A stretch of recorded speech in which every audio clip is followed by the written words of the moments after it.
Guys, welcome back to Bhagyalakshmi kitchen. ఈరోజు మా mummy special చేస్తానని చెప్పింది. సో ఏం స్పెషల్ చేస్తుందో కిచెన్లో ఉంది, చూడండి. చెప్పు మమ్మీ, ఈరోజు ఏం స్పెషల్ చేస్తున్నావు? ఆలు కట్లెట్ చేస్తా, ఎలా చేయాలో చూపిస్తారా నీకు కూడా? ఓకే మమ్మీ, చూపి ఎలా చేస్తావు.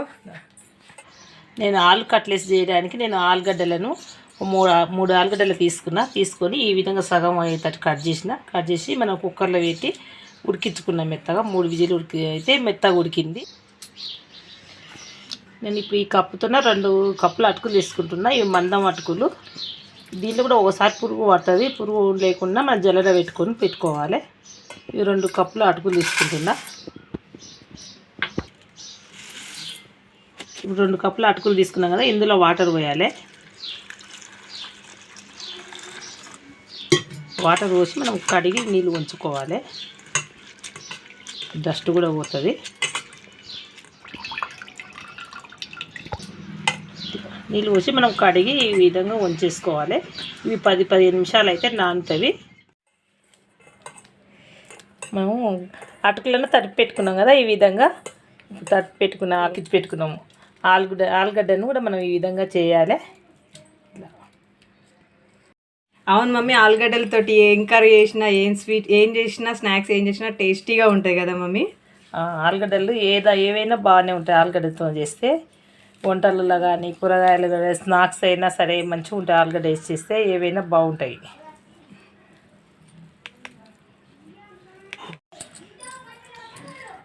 మనం ఇట్లా ఆలుగడ్డను మొత్తం చించి పెట్టుకున్నాం కదా, ఇట్లా వంటలు లేకుండా మొత్తం చించి పెట్టుకున్న తర్వాత మనం అటుకులను కూడా నానబెట్టుకున్నాం కదా, అటుకులు తడిపి పెట్టుకున్నాం. ఈ అటుకులలో ఈ ఆలుగడ్డ వేసేయాలి.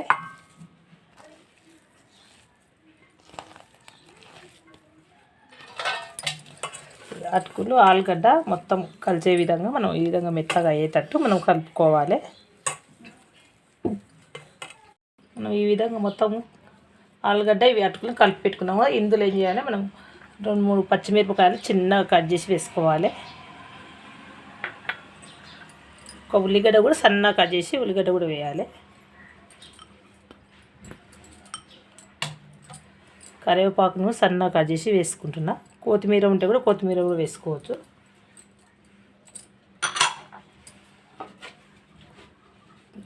దాంట్లో వెల్లుల్లి పేస్ట్ 1 స్పూను. నేను కారం పొడి వేసుకుంటున్నా, చిన్న టీ స్పూను సాల్ట్ వేస్తున్నా. టీ స్పూన్ గరం మసాలా పొడి.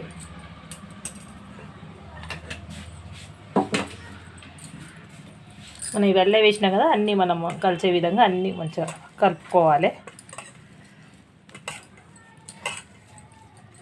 ఈవినింగ్ స్నాక్స్ లాగా చేస్తే పిల్లలకు కూడా ఇష్టం ఉంటుంది. చిన్న పిల్లలకు, స్కూల్కి వెళ్ళే పిల్లలకు సాయంకాలం పూట ఈ విధంగా చేస్తే కూడా పిల్లలు ఇష్టంగా తింటారు.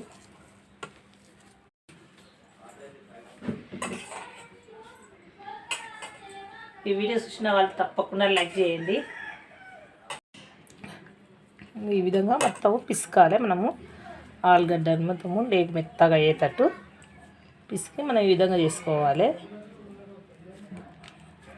చేసుకొని చిన్న కట్లెట్స్ లాగా ఉతుకోవాలి. ఈ విధంగా ఇలా సైడ్లో పొట్టి ఇట్లా ఇచ్చుకోపోకుండా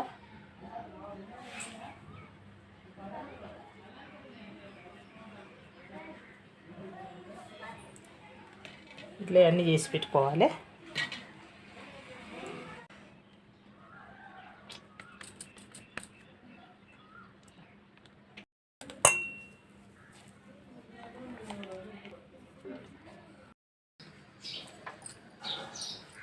స్టవ్ వెలిగించి పొయ్యిలో బాండి పెట్టుకున్నాం. ఇందులో 3 స్పూన్ల నూనె వేసుకోవాలి.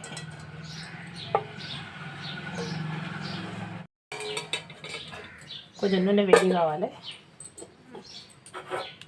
నూనె వేడైంది. మనం ఈ విధంగా అన్నీ ఒత్తి పెట్టుకున్నాం కదా, మనం ఒకటొకటి ఈ విధంగా పెట్టుకోవాలి. ఇందులో నూనెలా ఈ బాండీలో ఎన్ని పడితే అన్నీ.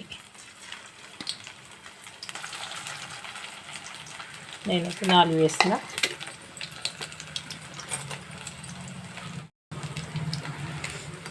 మంట సిమ్లో పెట్టుకొని చిన్న మంట మీద, సన్న మంట మీద మనం ఇక్కడ జరుపుకుంటా అతుక్కోకుండా జరుపుకుంటూ ఉండాలి.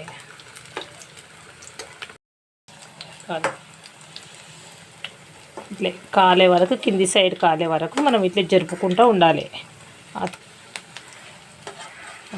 ఇతల సైడ్ కాలిన తర్వాత ఇతల సైడ్ ఇట్లా తిప్పుకోవాలి. తిప్పి దాన్ని కాలిన తర్వాత రెండో సైడ్ కూడా కాలేటట్టు మనం ఇతల సైడ్ కూడా కాల్చుకోవాలి. ఈ విధంగా మంచిగా ఇట్లా ఎరుపు రంగు రావాలి. ఎరుపు రంగు అయితే మనకు మంచిగా కాలినట్టు. కాలింది మనం నూనె కొట్టుకొని మనం ఒక గిన్నెలోకి తీసుకున్నాం.